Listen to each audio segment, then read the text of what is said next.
What do you say? How do you say? I'm just blessed to see another day. I go by the name of Terah Da Barber, and we are here at Apex Grooming Lounge in Buckhead. We're gonna walk around, speak to the barbers, and see what's going on. It's your boy Terah Da Barber. Let's go.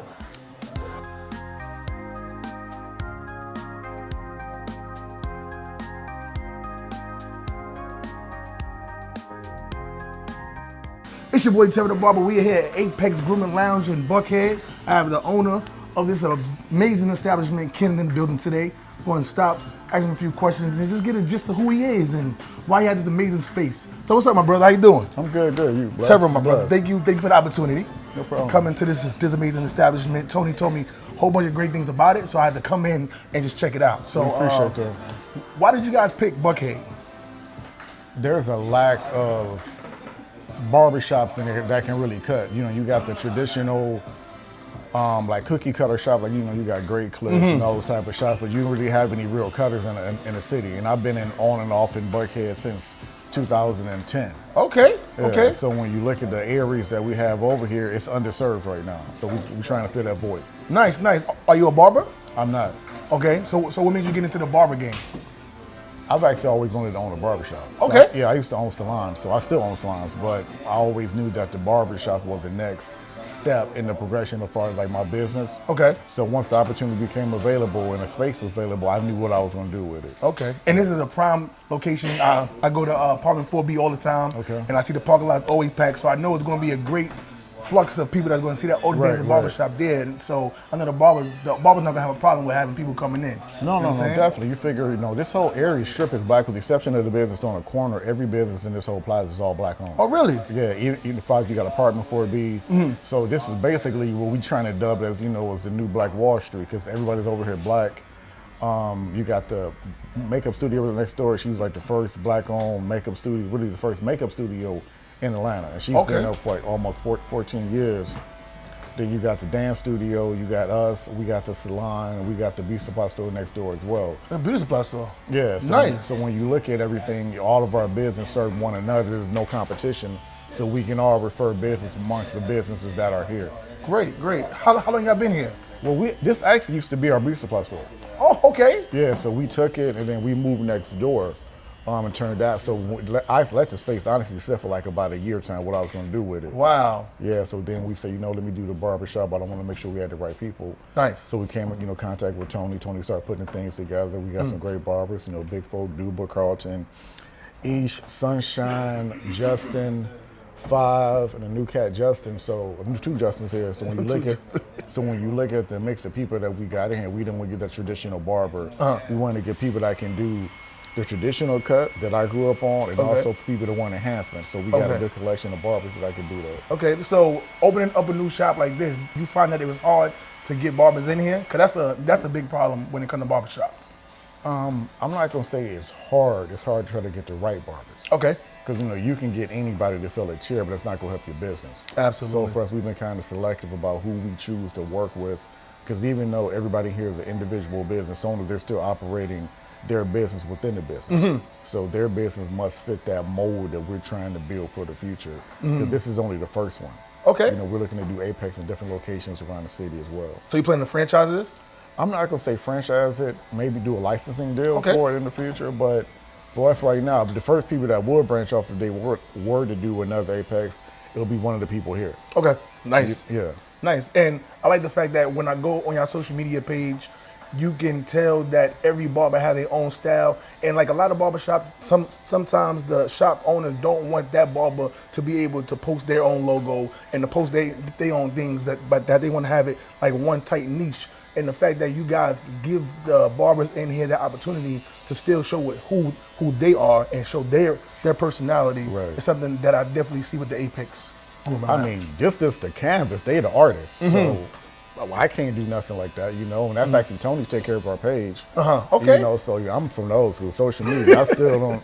You ain't with it. No, that's not me. You know, I'm a private person by nature. That's the direct antithesis of what I look at to be, you know, as far as like running my business. Before it's like giving them shine, you got to give them their flowers. Yes. Because if you don't if everybody comes to the page you come and see the shop is nothing but a hollow space without the people that's in it. Absolutely. So you gotta let them do what they need to do to get on, get their shine on, because that's what they do every day. That's their craft. Yep. Well, I thank you, my brother, for taking a few minutes to chop it up with me. I'm definitely going to stop and speak to the barbers that's here and make sure that we tell the people out there, not just in Georgia, but this is Barber World, about Apex Grooming Lounge. We appreciate that. Thank you, my brother. Have a good one. Yes, sir. Definitely. I have Duba the cutter. He getting his cut on right now with his amazing canvas right now. So he gonna get his cut on. Or we just chop it up and just get a gist of who he really is while he blazes this cut right now. So Duba, how long you been cutting, bro? I've been cutting for 2 years. 2 years? 2 years. Okay. 2 years. 2 years. That's what's up. So what got you into cutting hair? Well, I had moved down here from DC at the time. Okay. And I had to do a career switch. I was doing executive protection work at first. Okay. So I needed a new lane, and I wanted the same freedom that I already had, and around the same pay. Okay. So I started doing my little bit of research and found out, barbers were making good money once that clientele got built up, and I felt like I was a really personable person. Mm-hmm. So I figured out it would work out well once I got my skills together. Okay. So you've been cutting for 2 years, but like, would you like doing it like in the crib? You had friends back in the day? Because it's not just like, I'm going to pick up a pair of clippers two years ago and just be in a barbershop now. It actually was that. Oh, okay. So he's a phenom. So he's a phenom. So I actually I started cutting myself first during COVID. Okay. Obviously, I got a bald head, so I did a lot of razor work, messed myself up before I got to mess somebody else up. But once that career change came, I was like, let me just see what it's going to do. And then I'm the type of person, if I'm going to go into something, I'm going to go all the way into it. Okay. So, I picked up some stuff, learned from some people, connected with some great people like Tony, Mr. Carlton from school, and, just went from there and pushed my limits. Okay, so did you go to barber school? Yeah, I went to barber school. Okay, so you went to barber school. So so how long was your journey when it came to barber school? When it came to barber school, I did barber school in 9 months. 9 months, okay. So you was diligent, because a lot of people, they'll take maybe like 12 months, maybe a year and a half, but you said, I'm gonna just stick with that. Yep. 9 months, just get on my hours and bang out. How was it when it came to taking a practical and taking a written? I'm still in the process with all that right now. Okay. So I still gotta take care of that. But I did take my first test. Obviously, out here we got Barber 2, and then we got the Master Barber. Master Barber, yep. All I'm gonna say is that that Master Barber is more about chemicals than anything. So I'm gonna get it done within the next couple months. Okay. But I'm still out here trying to build this clientele. You know how it goes. Speaking about building a clientele, what are you using to build your clientele? Social media, different barber events, word of mouth from referrals from clients. Okay.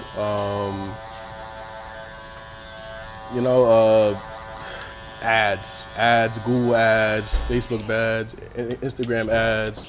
You just gotta get yourself out there. Yeah. So I come from the era of going out there, handing out flyers, business cards, stopping everybody who I see, and I see now that the newer generation of barbers is, like you saying, you focusing on ads and social media, of course, word of mouth. And I do see that because you could spend a couple dollars to put those ads out there, that there's a bigger return than you trying to give out 100 business cards in a day. Mm-hmm. Do you agree with that?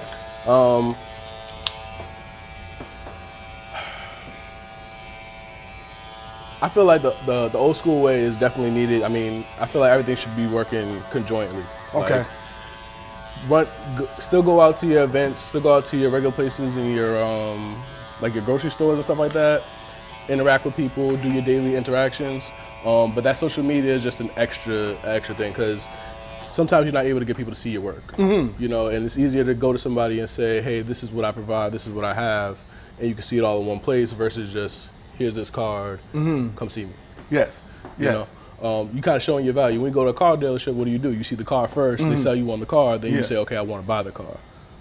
I like that, bro. So the reason why I said it in that way is because I feel like a lot of the newer barbers that's in the industry, they're not going out there handing out flyers. They're not going out there talking to people and giving business cards, but they focusing more on, I'm gonna just do a whole bunch of stuff and trending things that's on social media, and people gonna come to me. So the fact that you said it like that, I appreciate that from me being an OG, hearing a newcomer in the game really speaking like that. And I love to speak to barbers, especially new barbers in the game, and I can hear that you're very adamant about it. You focus on it. I can tell by the stuff that you have on your station.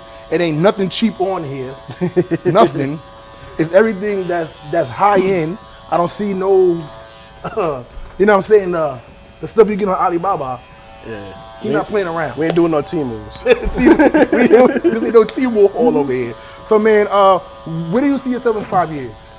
I don't know. Right now, I really just want to just coast to where I'm at. I don't want to put a cap on myself, but I also don't want to limit myself at the same time. So I want to just ride it out, see what opportunities come. I got a couple things in the works, but we don't know what the future holds. Absolutely. Well, I definitely appreciate that, my brother. I definitely problem. appreciate the short conversation, but you don't have to have a long conversation to get gems out of it. He definitely spit a whole bunch of gems.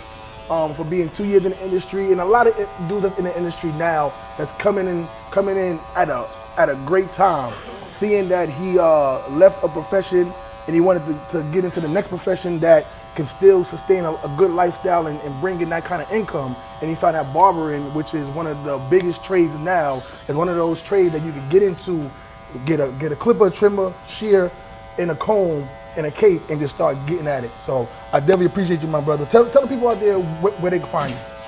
You can find me on social media at do what they call it, DUBATHECUTTA. That's on Instagram, TikTok, and Facebook.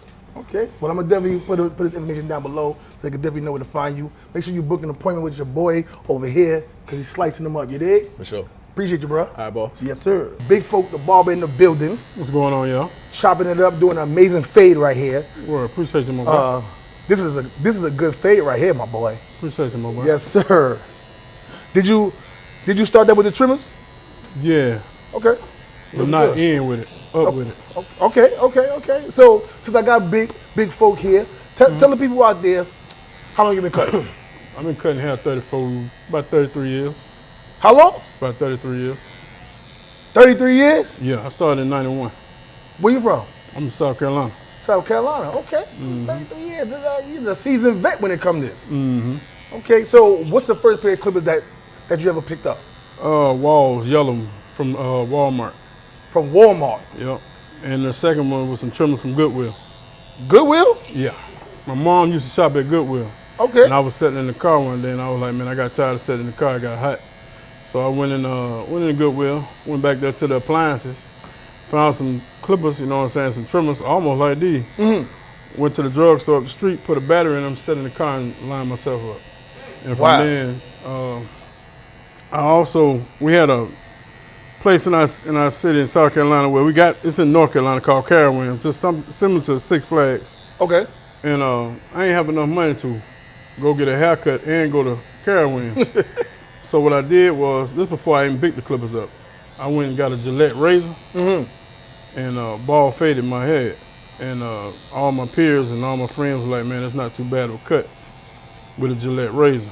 So after that, that's when I went and got the clippers from Goodwill. And after that, I started cutting everybody in the neighborhood, and then I started cutting everybody on the football team. And then one day, I'm cutting hair at home, and a lady that cuts at this well-known barbershop back home in South Carolina, Rock Hill, Platinum Cuts, Ace on it.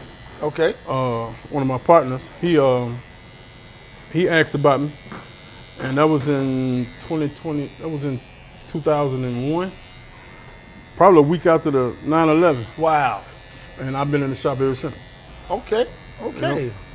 That's very interesting that you but are you self-taught? Yeah, I'm self-taught. So in 2001 there was no YouTube. No, at all. No Facebook. None of that. None of that. So there was no way to learn off of social media. So you just picking up this niche. What really got you into it to say that I'm going to pursue it? Well, I had a mentor, really not a mentor, but a big brother. His name was Jazz Hope, and he was like one of the biggest and the best in South Carolina. Okay. So with that being said, I used to be around him every day. So with me being around him every day, I kind of like picked up. But then, like I said, I couldn't cut my hair that time. I couldn't go to Jazz to get a cut, so I cut my own. So after that, I went to get my own clippers. After that, I went into the shop. So it wasn't even like competing. It was just like what you need. Jazz was like, what you need. You need any help? You need this, that, and the third. So it was like a big brother mentorship. You know what I'm saying? So everything came into play. So, and then I moved down here in 2006 to cut hair. Okay. And then it wasn't too good. So I left, went back home. 10 years later, 2016, I came down here. Started cutting in Fayetteville, Fayetteville, Georgia. Left Fayetteville and pursued my career at Cut Creators. Okay. That's Cut when Creators. I met a lot of top barbers, Herb Da Barber, Tony Banks, Big D, Danielle, Omar, Kyrie, a whole lot of people. But what set me off was I was in there one day and it was like, man, I got a client for you. I want you to do designs. So I did, he had dreads and I did designs all the way around. And once I did that, everybody in the shop started taking pictures and they were like, damn, but you really can cut. So like shit, 2 weeks later, after that, we had a stylist and a loctician named Ronnie. Okay. She did Thug's hair. Okay. Young Thug. So I was just sitting in the chair one day and I was like, tell Thug to get a lineup. 2 hours later, he sent the car. And after then, I was a celebrity barber. Okay. All it takes is that one opportunity. Yep, and Boosie called Thug to see who cut his hair, and then Dante Wild, and then B.O.B., and Lil Scrappy, and et cetera, et cetera. Okay, so your resume is long. Yeah, it's very long. That's what's up, my brother. That's what's But up. one thing about it though, like I tell a lot of people in this game, you know, like you said, you was telling him, it was like a lot of, we come from an era where you had to beat the streets and pass out cars and shit like that. But one thing I tell barbers, new barbers, make your haircut your card. So when your haircut leave out your chair and then step out that door of that barbershop, anywhere it goes, somebody's like, damn, who cut your hair? Absolutely. I want that number. Let me get that number. So you won't have to really pass out cards. You won't have to really go to Instagram or Facebook or TikTok or whatever. Your haircut is gonna speak for itself. Absolutely. Word. That's why I don't really talk that much. I really just let my hands talk. Okay. So with you being in this new establishment here, are you familiar with this area of Buckhead? I started cutting in Buckhead probably like 7 months ago. Okay. And then I got recruited to come here. So when I came here, this is like a fresh start, because I've been cutting over by the stadium, Mangum Street, where Cut Creators, if you want. I've been cutting there for the last 8 years. Okay. So this is new to me, really new, but feel like home because I'm cutting around people that I enjoy cutting around. So, Absolutely. You know what I'm saying? I love cutting hair, so I cut hair. I have cut hair in cars. I done line up people, cut hair in a car. I done cut hair in the trap, gambling house, everywhere. I'm a street barber. So, Yeah. You know what I'm saying? But coming in here in this beautiful establishment, I feel privileged and I'm grateful. So I was gonna ask you, how does it feel to be recruited? Because a lot of time we go to the shop to see if they're hiring, but they came to you. It feel weird. Okay. Because I'm so, I guess you say humble. You know what I'm saying? I just stick to what I'm doing, bro. I don't party, I don't drink, I don't smoke. I just chill. You know what I'm saying? And cut hair, and I go home, take care of my kids, and stay out of the way. So with that being said, you know what I'm saying? I ain't really like, you know what I'm saying, in the street barber and industry barber and out here being known barber. So I'm really just getting known, but I've been in this industry for a long time, and I love it. You know what I'm saying? So yeah, word. Okay. I love this. How do you stay motivated in this barber industry for over 30 years? Smile one time. That. Customer. Yeah. I don't Appreciation care. of the Yeah, customer. I just love the customer. Okay. Love to see them smile. Love to see them keep coming back. That's it, man. Ain't nothing else gonna motivate me but them. Okay. Yeah, word. I get motivated by my customer. I don't get motivated by nothing else in the street. My customer paying my bills and minding my business. Word. Reason why I ask barbers that is because I get motivated by going to the hair shows and networking with a bunch of barbers like yourself. Yeah, I was because gonna get the stop cutting until I went to a hair show. Okay. I got motivated to stay in the barber industry from the hair shows, but Okay. from that to the barber shows kind of slacking off, going back to my customer. Yeah, I appreciate you saying that. Yeah, word. What show was it? What show was it? Yeah. Barner Brothers. Bronner Brothers. Yeah, word. Bronner Brothers is definitely need to come back to Georgia because It need to be coming back, and it needs to be. I'm gonna say, it need to come back, but it need another a whole nother flair to it. Yeah. Because you can't come back with the same type of things, you know what I'm saying? So with that being said, like if you could change it up in some kind of way but stick to the same format, Yep. it'll be great. It'll be real Yep. great.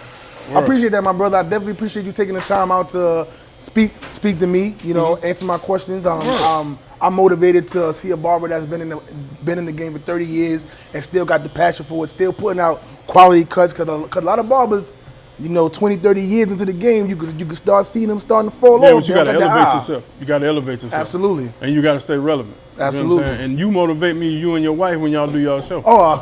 Thank you, my brother. I Yeah, appreciate word, that. word. I appreciate that. So thank you, my brother. Tell the people out there where they can find you. Instagram, TikTok, Big Folk Da Barber, BIGFOLKTHA, Barber. Anytime, any day. Always. And thank you for this amazing canvas right here. 'Cause Word, he appreciate you, my boy. put that game in there. Word, yeah. We are back with another barber, Justin the Barber. For sure. A man of many talents. You guys definitely need to check out his page because he put in that work. I love your editing skill also because I see that you're not just putting the before and after, but you actually giving people like a full journey of the whole. Exactly. So, tell people out there how long you been cutting. I've been cutting hair right now for 9 years. 9 years. Yes. Okay. So you about to be vet. You got one more year to be. Technically, you're gonna be the vet in the game. Okay, cool. All right. So now, anybody try to come at you crazy, I got a decade in this. It's different when you hit that decade. You need to get accolades when you get that decade because a lot of barbers don't make it to the 10. Yeah. So we're gonna commend you when you hit your 10, that you've been in the game solid for 10 years. For sure. So what got you into barbering? I would just say the older heads. My dad, best friend, was my barber. He was pretty cool, fresh. He always kept water cash in his pocket. I looked up to that a lot. The money. I moved to North Carolina. I think I was like 7 years old, and my stepdad, of course, showed me to a new barbershop, and that barber owner was actually the dad of my childhood best friend, and he was my football coach. Okay. So it just seemed like all the male figures that was in my life was like barbers. So I looked up to him. I'm a neat freak too. So like just seeing transitions within cuts, it just turned me up. Like I wanted to learn how to do it. I really didn't take it serious though until like my sophomore year in high school. Okay. I had good barbers, but I think somebody messed me up one time. And I was like, I'm just gonna figure out how to do this myself. And so once I thought I perfected cutting my own hair, I was like, I might as well just do this, to other people as well. So Okay. that's what really got me into it. That was right before I went to college to play football. So while I was in college playing football, I really felt like cutting hair. I was starting to like that more than playing football. So, Really? Yeah. So that's What year was that? So you get a range. 2017 was that's when I graduated. Yeah. So that was like my freshman year in college. Okay. I began to cut pretty much the whole football team. I was really just risking a lot to cut hair, man, while playing football. So yeah, that's just what it was. Man. What school did you go to? I went to Ball State my first 2.5 years, and then I transferred to Austin, PA, and Tennessee my last couple years. Okay. Yep. Okay. Was you building a pretty good clientele while you was in school? I would say yes. When I first came in, my first school, my freshman year, I pretty much cut the whole team. Just like folks said, you want your haircut to be your business card. So, they walking around with their haircuts, everybody asking them where they got their haircuts from. So it just went from cutting teammates to pretty much the whole college town, really. That's what's So up. I was making good bank, and I think that's what really just shot me away from football because I did have an injury. That right there kind of ticked me off a lot. I really didn't want to go back to playing football, but I know, I was on a scholarship, so had to finish that contract. But at the same time, I was seeing how fast this barber industry was going up. Shout out to Cashy T. I do pay a lot of small attention to detail. Yeah. Especially because of Cashy T and Get Beam. So once Okay. I saw how fast and how good they were at this, and I saw where this industry was going, I was like, I can pretty much make the same amount of money I would, playing football. Not all the way, but you never know, man. You have a couple barbershops, a couple salons, you can make it there. So I was like, man, I can do this without getting hurt. Okay. So you say around 2017, 18, what was the first pair of clippers that you picked up? Well, my first pair of clippers, I was 12 actually. Okay. And it was a gold pair of trimmers from Walmart. Gold pair of trimmers from Walmart. Yep. Corded or cordless? They was courted. Corded. Yeah, and then I got to what was I at? Got to when I was at Ball State, it was an old head. I mean, he was on our football team. He was a linebacker. He cut hair too, but he saw me cut hair. I cut his hair. He was like, "Bro, you pretty good at this," and he actually gifted me my first pair of Andes Masters. Okay. Yeah. And the Masters. Yeah, so I didn't have to pay for those. And Nice. then I had somebody else that cut hair too. Those old heads about to graduate, and he gifted me some walls. So I feel like I started off with some good clippers. Yes, you did. Yeah. Yes, you did. That's what's up, bro. Yeah. And the fact that people see something in you that they wanted to gift you those. You know what I'm saying? Yeah, that's and what I like too. Clippers tell a story. So those individuals who gift you those, probably their good energy just jumped straight to you, and now look what you're doing now. Right. Question is, if you wasn't doing barbering, what would you be doing? If I was not doing barbering, what would I be doing? Honestly, I would have to say I probably would have took football more serious. I really feel like anything I put my mind to, I can accomplish it. Football would have been that. I do make music. My uncle, he sings with Usher. Pretty much everybody in my family sings. Okay. But this year I just started making music. So if anything, like if barbering were to stop, I probably would take that full force. Music. Okay. Yeah. Do you have any music out right now? Right now I do. I dropped this song like 2 weeks ago. Okay. Apple Music, I guess DistroKid. I had accidentally pressed like their auto, I guess to fix the song or whatever, and I did not like the sound, so I recently just dropped it again this week. Okay. It is on all platforms. The name is Patient, and then my stage name is Gibbiante. I got like 5 different names. So, but that's your main name that we can find you at when it comes to music. Yeah, music. What kind of music do you make? I would say like rap and R&B. Okay. Yeah, I would say so. Are you rapping more with it, or you have a balance where you can put the hook as you harmonizing, but you spitting bars? I would say a balance. My friend, aka like my producer, Ian Lee. Okay. He want me to sing more, so and I understand why. So I would say singing more. Why do you see why? Just my voice. I got him. Sing it right now. I already get that was my little. He ain't about to get me. Little Jodeci move. Go ahead, my boy. Let me hear something. Oh my God. Go ahead. Me. What y'all want to hear, man? Quick, yours. I don't have. That's what I'm saying. I don't have a singing song God. for me. So to sing something. Sing something, my boy. I'm gonna put you on the spot right now. Oh, you know what? Don't worry about it. We're gonna put your music on there so they can definitely find you. But other than y'all trying to get me. Other than the music, right? I see your page and I see your work. What's one of your favorite cuts? Favorite cuts? I would have to say I had taper, only because that's my favorite haircut on myself. Okay. And most of my clients ask for that, and I honestly feel like they ask for it because like I'm my walking billboard for it. Okay. So I would say that's my favorite haircut. Okay. Yeah. And how do you build your clientele? Honestly, the Cut app is a great app. Actually, I used to work in a hotel, so in order for us to get more clientele and people that want to book, it had to be based off of reviews. Okay. And I saw that the Cut app was just like that, and I know how my manager used to push us to have, the people that checked out write reviews, and the more they write reviews, we knew that we'll be on the top of the board, for people to book to stay with us. So once I saw that the Cut app was based like that, I would just not make, but I would encourage my clients to leave reviews, and the more reviews they left, I saw that on the app, if you were to click on this area and look for a barber, I would be on the top, because I don't know if I think I have like a 4.8 star right now, but that's at the time when I first started, I had a 5-star. Okay. So I felt like my work was good enough, and if I'm at the top of the board, and in my opinion, if nobody could compete with my work, then I should, get everybody in this area, and that's pretty much how it worked out. That's good. I like the fact that you said that the review aspect, because a lot of times I built a strong clientele.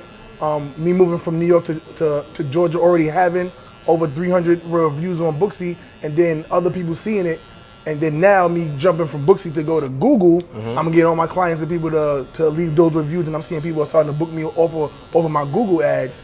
And it's very important. A lot of times barbers don't want to ask their clients to give them a review, and the booking app automatically just send you that can you give a review? But the fact of the matter is that we have to, and that's a gym. We have to ask our clients and not just do it on the booking app, because you may change your booking app, right? Right. But if you got Google, then Google is going to go everywhere. Yeah, it's forever. So that's very informative that you learned something from being at another job, and you took that and you brought it here. Yes, exactly. Salute. So where do you see yourself in 5 years?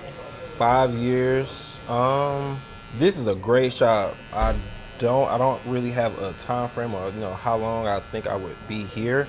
But just like Angie said, I spoke to Ken. I let him know once I got here, the whole format of this area is a project that I did in barber school. So I told him I'll show it to him, but I guess we had to do a mission plan of what we wanted to do in our lives, and I drew up a barbershop, a salon, and a beauty spot store on the same strip. Nice. And so once I got here, I was like, wow, this is crazy, that I'm having the opportunity to work in a spot, especially, learning the logistics of it, and just being here. So just working under them right now is kind of just giving me my practice, because within like 5 years, I will be trying to open up, I will be opening up an area like this myself. So nice.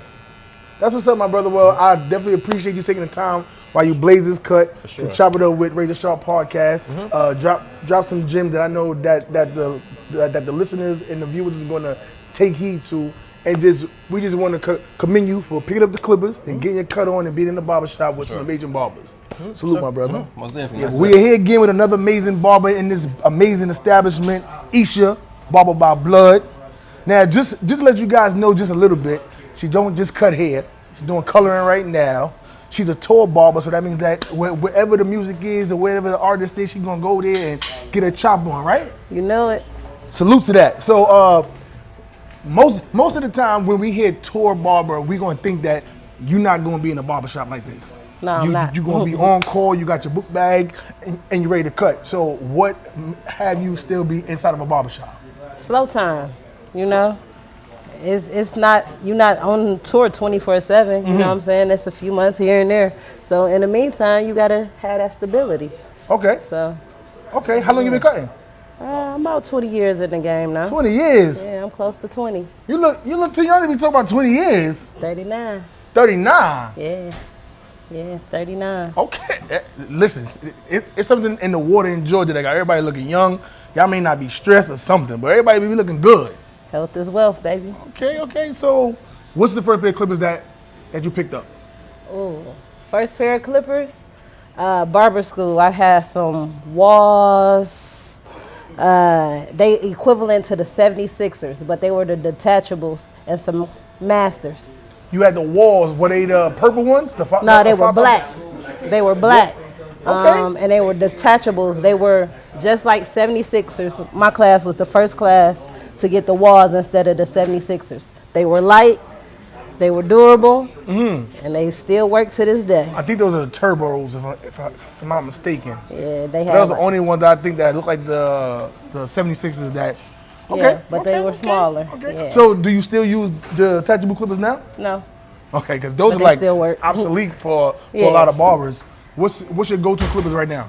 The Instincts. Okay. Yeah, I like style craft. So you got the Gammas and the Instincts, and I like Baby Bliss or Babyliss. Okay. That's nice. That's like nice. home. With those, I could go anywhere. Like I have a tradition. Normally when I'm about to do a new tour, I go get all new sets of clippers. And Really? the last 2 tours, it was the Instincts twice.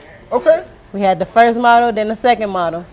First 2 tours, it was Baby Bliss. None of those are the ones that blow up though. Technically these are, but they still rocking. That's what's up though. I like your setup over here. Thank you. What got you into doing color though? Color? Oh man, that was just one of the things I fell in love with while I was in school. Okay. Learning. I like to create, so just switching it up. I like a total transformation.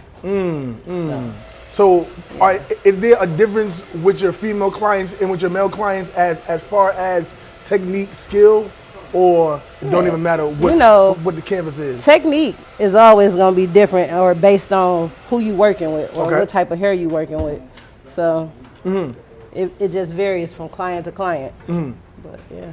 Now, since you are a tour barber and you deal with a lot of celebrities, is your price different than what most of the barbers charging? Most likely. Our lifestyles are different, so our prices won't be equivalent, most likely. Nice. So, how long you been here? What, 2 months? 2 months. 2 months. And how has it been since you've been here? Man, it's been amazing. I love Angie and Ken, and then my peers are awesome also.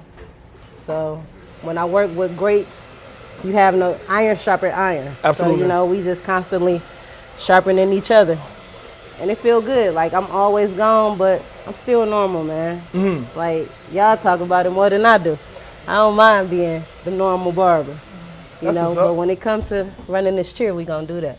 Now, it's a good thing you said that, right? Because last night I was on a barber podcast, and the barber there was DL, the master barber, which is he used to cut Tupac, all these guys, big name in the industry.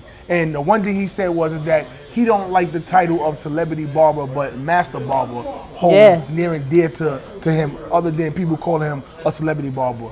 I agree. What's your opinion on that statement, the celebrity barber, master barber? I'll take master barber any day. Why? Because you can sit anything in my chair. Like, I don't just work with celebrities. Celebrities are normal people who's just a little more glorified. And they might pay a little different, but other than that, everybody normal to me. So I love that statement. I love that statement. So you do what you do, and you do what you do very well. Yeah. What is your specialty? Cut and color. But the cut that pays me the most, a bald head. A bald head. A bald head. Okay. How long does it take you to do a bald head? I mean, it's more fluff than anything. So you got a razor shave, hot towels, just the steam, maybe a little facial to go with it. But it's a pampering service, which I enjoy. So That's I like amazing. anything that's pampering. Okay. If you wasn't barbering, what would you be doing? Probably leaning more toward music exec, like A&R, which is something I still want to tap into. But yeah, that would be it for me. So you got an ear. You got an ear for music. Have a great ear for music. Do you do music also? No, I don't do music. I could spit a couple bars if you was talking. You gonna say you do some music? Nah, I just work. I could plug you with the right people. Okay, that's what's up. That's what's up. There's a saying in the barber industry that barber is hip hop. The influence of hip hop when it comes to b-boying and rap and just the overall, we go hand in hand. So the fact of the matter that a lot of barbers are in that space of being a celebrity barber that have a few people that they cut, and it's just amazing that now barbers are looked at in that same space of being somebody bigger, and the money shows also where you're able to be compensated for what you really believe in. Yes, sir. And we ain't taking no shorts nowadays, you know what I'm saying? Back in the day, customer come in the shop and say, yo, all I got is 10, you'll be like, yeah, I'm gonna take it. But now I feel like a lot of people are standing ground and saying that you gotta pay me what I'm worth. Yeah. So you're in the shop. If you get called to have to deal with a celebrity client, are you dropping that client that's going to be in your chair here, or are you going to have that celebrity client wait? I'm gonna finish up what I'm doing and then go. Okay. Like, I'm gonna finish them, or if I haven't started them yet, I'm gonna see if I can reschedule. It's all about communication. Like, who's to say that normal person don't have somewhere to be and already made an obligation to do something for them? If I can't, withhold that, I have to find a way. Yes. Like, whether it's to have one of my peers cut them and work it out with them, or, might have to bite the bullet. Now the reason why I asked that is because with the movement of people being able to be selected to cut a high-end clientele, there is speaks in the industry that, I'm gonna drop what I'm doing and I'm gonna go and get that quick bag. But we gotta have understanding that a lot of times the client that come to our chair every week, every 2 weeks, that's will how we pay our compensate you bills. more than that celebrity barber that may only get you when they're in town. You feel me? So that's just a good perspective. Yeah, and you might be wasting more time because sometimes they don't have a concept of our time. They think we just supposed to be there for them. Now, on occasions when they're paying right, it does go that way. You know, you playing the hurry up and wait game till they're ready. So you just, you know, each personnel is different, and you got to know what you're dealing with when you're dealing with them. So Absolutely. So I like to do something called barber questions, right? Where Okay. I'm a drop 5 questions on you. It's gonna be quick, fast, and I want you to give me your honest answers to it. Okay? copy. First question I got for you is top 5 clipper companies. Okay, Babyliss, Okay. Stylecraft, Okay. Wall, Okay. is Gamma? Gamma, Still- babe. Gamma Gamma. and Stylecraft is like almost the same. Yeah, that's all I really rock with, Okay. as you see. Okay. Second question I got for you is, where do you see the barber industry going in the next 5 years? Oh man, it varies. You know, hopefully the skill is still there and it's not just a paint job. Talk about it. Okay. So Okay. that's it. But Okay. It's room, it's levels. Like, we are all artists at this point. And it's just how people express themselves. I would love to see more low cuts nowadays. You know, we got a lot of locks, a lot of nappy heads, and you know, I wish it would shift it a little bit. You Me know, too. instead of just a lineup. Yep. Like, comb your hair, Me too. make them look like something again. I can appreciate all even cut any day than Yeah. having to do a taper or do a skin fade. It's just because you don't get that so much. So when you get to do a wave cut or all even, it's like I'm about to put in that work. Yeah, I like to lead by example too. Yep. Cause Yep. I get stopped 24/7 about mine. I mean, it's I see the waves you are too spinning. can be it. Yeah, you know, they there. When you got them, you got them. That's a fact. Third question I got for you is being licensed important? Yes. Why? It covers you. Like the knowledge. It's certain things you're gonna learn in school that when you get to the barbershop, trial and error might not be your friend. You know what I'm saying? Or things could have been avoided. You know what I'm saying? Prevention. Like, it's best to just know, like, avoid it instead of having to find a way to like combat the issues. Absolutely. Yeah. Yep. Like, the knowledge is what you need. You know, a lot of things you're gonna learn for our sanitation. Definitely dealing with chemical services. You need to know what you're getting into the proper way. And my fourth question for you is, does social media help you gain a stronger clientele? It can with today's time, yes. But beating the streets is always a great way. You building that rapport with people, but you know, times are changing. Some people like to just press a button on the phone, but I still believe in that organic conversation and communication.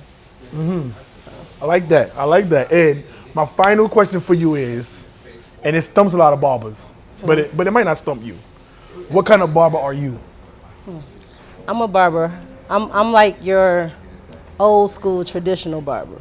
I'm gonna give you a clean cut, not pushing your line back, none of that. And I'm gonna make you wait another week. We gonna wait it out, but it's gonna fit your head. It's gonna be for you.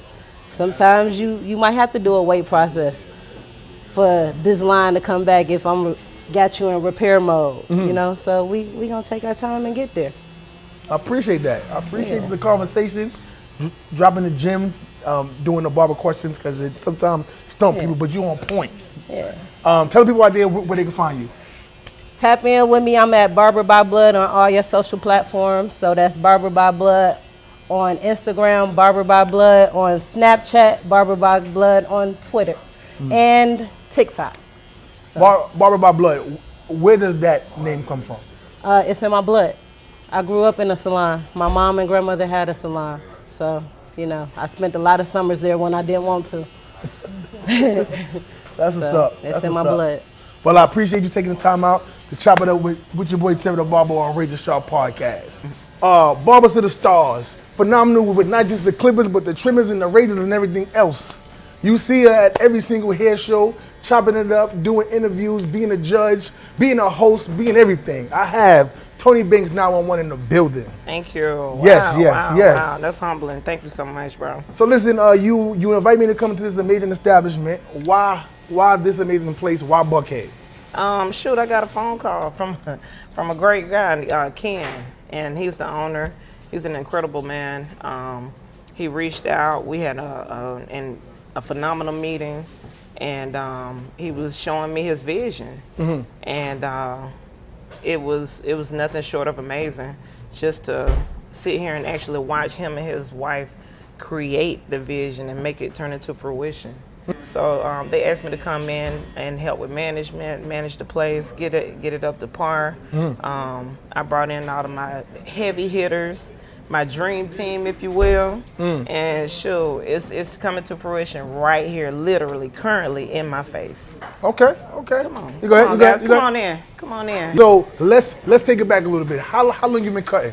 Oh, you trying to tell my age? You this- came in here to fight. They want to know. You trying to tell my age? I'm trying to get a black guy over here. I've been cutting over 20 something.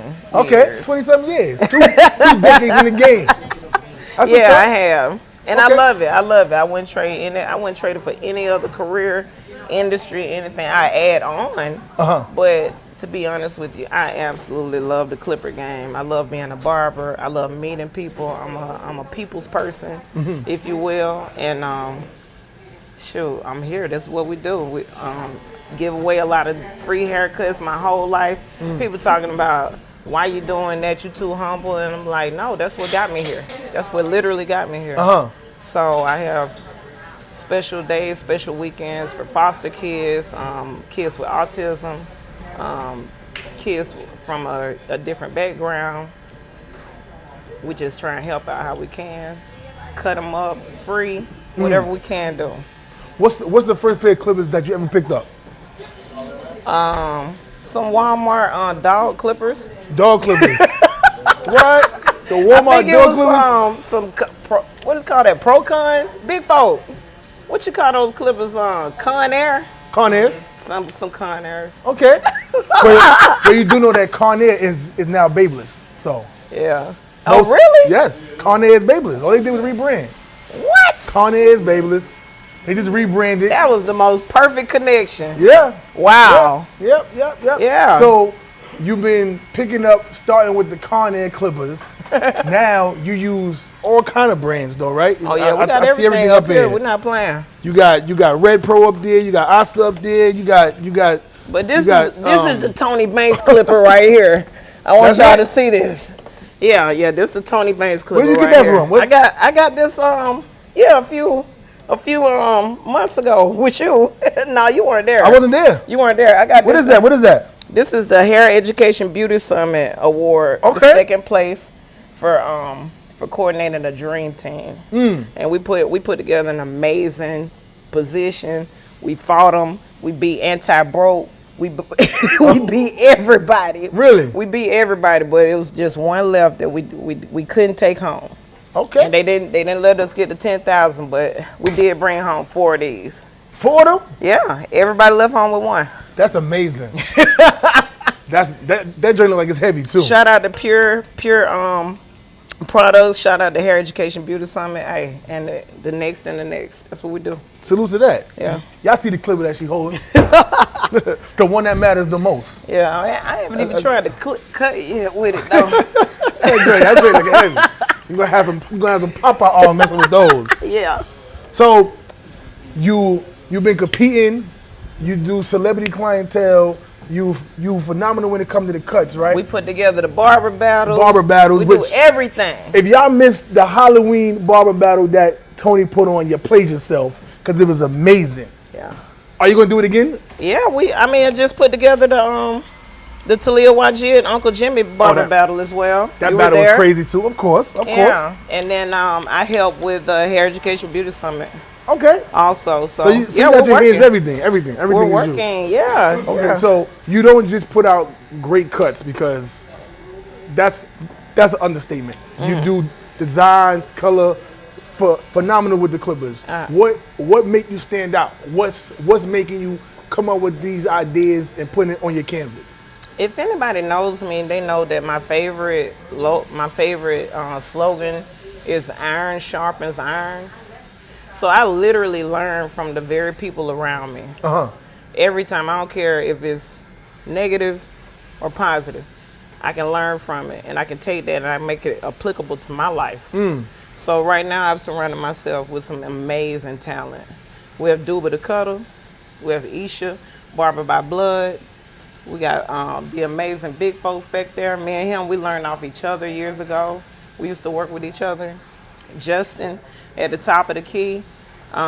He put me onto some, well, I think he stole it right now, but he put me onto the dry shampoo. Okay, okay, the dry shampoo. But Justin put me onto it, and it's just iron sharpening iron around here. That's what makes me like really love what I do.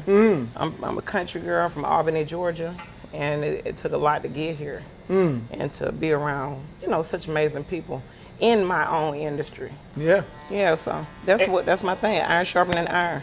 And I must say that, I came down to Georgia and I started to pay attention to who's in the industry, especially in Georgia, that's really making big noise, right? Right. Icon E, you, Vic, and now we got Sly Honcho here, right? So it's and then I see Shout out to Sly. Shout out to Sly. So what I did was, I think it was the Telewaji Natural Hair Show 2 years ago, and I said, who are these people that's on stage? You had Yusef, Marcus Harvey was up there, Icon E was up there, there was a few other people up there, and I was like, I need to know all them people up there, because if all them people are up there, then they're important to what Georgia has to offer for me coming from New York, right? So then I started to do my research. Who this person, who that person, who that person, and then I made it my duty to put myself in the rooms. So when you put up that you were doing a barber battle, that was the Halloween barber battle. That was the first time that I introduced myself to you. And I appreciate it, yes. And then from there, it's been straight love. It's been genuine. You hit me up and see what I got going on. What's the next hair show, and it's always been genuine. Right. And I tell barbers out there, you have to be in the rooms, because if you're not there, you don't know what's going on, who's important, and who you need to emulate. And I definitely emulate all of the people that I just spoke of. And I speak highly of you. Every time I'm in a room with you. Thank you so much. People that may not know of you, I always want to introduce them to you, so they can know who's one of the big wigs that's holding down Georgia. Wow. Georgia's big, very big. There's different counties, there's different cities, there's a whole bunch of walks of life, and there's so many talented barbers here. But it's so big that we don't know who's who. And I created the ATL Barber Club when I first came down here to shed light on it, to who's who. Then I pushed forward to do the Radio Sharp podcast, to start interviewing people to see who you are and we appreciate you too for your platform. Thank you for building this. So what is it when you having 20 years plus in the game that keep you fueled to continue to do this? Just a natural love for people, just a natural love for myself. It comes from self-love, loving thyself, and that makes me able to, be myself around others and just, be easy, motivate, inspire. Don't burn bridges, build bridges. Don't tear energy down. Be the energy of the room. Be the light. Be the happiness. And then therefore it's just gonna attract. Energy attracts energy. So that's amazing. And I like the fact that you said that, because recently I felt like I've been burning bridges. So I like the fact that you said that, right? How you been burning bridges, Terah? I've been burning bridges on social media with the video that I put up about barbers were coming to Hollywood, and because we because can't I have charge $100 a cut. That's not what I'm talking about. No. When the price is the price, right? Right. I'm talking about from my perspective of me being a podcaster that have a barber podcast, and I'm trying to implement more people onto the pod, and I'm reaching out to people, and they got booking agents now. I don't know where this came from, but they got booking agents now, and they giving me outrageous prices, $750, $2,500 just to be on the pod. And I'm like, okay. So me with my ego, I was kind of upset for a moment. And don't tell me you the new pissed off barber. No. That ain't me. Terah Da Barber brings positivity. I was just in my feelings for one day, and I went crazy online. So, but I like the fact that when I have conversations with other people like you will draw me back, will bring me back to reality, right? And the one thing is that we need to focus on why we do it, what we doing it for, and where we trying to go with it, right? Right. So when I speak to people like you and we sit down and we have lunch, we have conversations, and then we talking about what's next in the industry, and then I ask you what up, keeps Five? you What's fueled. going on? There's a reason why you break it down the way that you do, and you got to be around like-minded people, and a lot of You times got to be around like-minded people. You don't want to, nothing to drain you. Yep. Yeah. Yep. So I definitely thank you for letting me come to the establishment and speaking to the barbers. You know, we need to really sit down, We do. because the story of Tony Banks, I know, is like a book. It is. It's It's a layers. It's a lasagna. You know, and I see you doing pods now, and you got the reality TV show, right? And you doing a whole bunch of things that it's just this one episode can't hold it. But just know that we've been paying attention. We commend you. We honor you. We salute you, and we want to give you your flowers while you're here. Wow. Because Thank you. a lot of times we are not given that. Everybody want to say great things when you're gone, but I want to say great things while you're here. Come on. So we scissor salute you, Tony. Scissor salute, man. Yeah. Thank you, man. Thank you for Razor Sharp Razor Sharp. Razor You Sharp know what it is? podcast. Let me say it the right way. You okay? Let me say it for Ray.